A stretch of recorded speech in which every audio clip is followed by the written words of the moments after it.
Let's turn to events in California, and firefighters in Los Angeles are bracing themselves for a fresh wave of strong winds as they continue to battle wildfires that have been raging for more than a week. At least 25 people have been killed and dozens are still missing. You can see here the two largest fires, the Palisades and Eaton fires, which continue to burn. The local authorities are warning that strengthening winds may spread the flames further. Let's get the latest from Will Grant. Every house is gone on that street, in that area.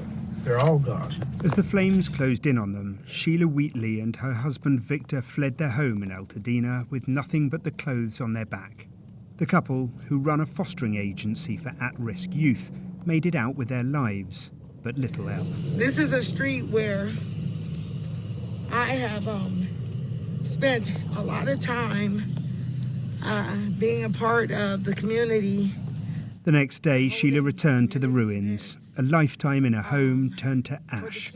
One of 12,000 structures lost in the worst fires LA has seen in decades. Like picking up my keys this morning and recognizing that all the keys to the house and, you know, the back key, door key, and all this belong to nothing, and it is surreal. It's a tale which crosses communities in Los Angeles. Elizabeth Rafidi grew up in a poor neighborhood here, but became a lawyer and bought a house in Malibu with her husband.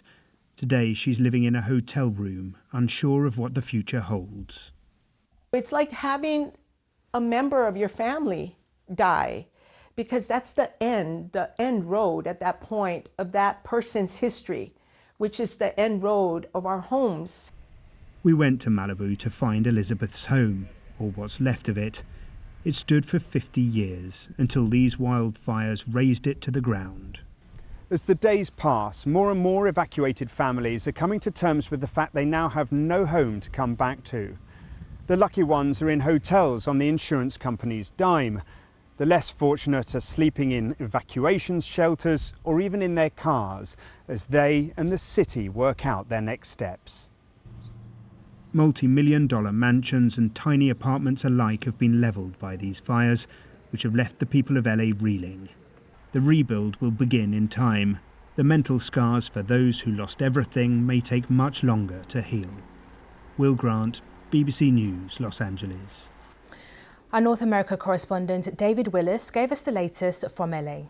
They are bracing themselves here for further high winds in the next few hours. Now, they're not expected to be as fierce as the hurricane-force winds, which wrought such devastation to communities such as this a week ago. But the U.S. National Weather Service is nonetheless using words such as destructive and life-threatening to describe them. Now, with hundreds of Canadian and Mexican firefighters, as well as firefighters from neighbouring states now on the ground here, LA's Mayor Karen Bass is saying that her city is ready to respond to any changes in the weather conditions, but asked today about the timescale for rebuilding communities such as this. She said it could take years. City officials have first to scour these areas for any hint of human remains before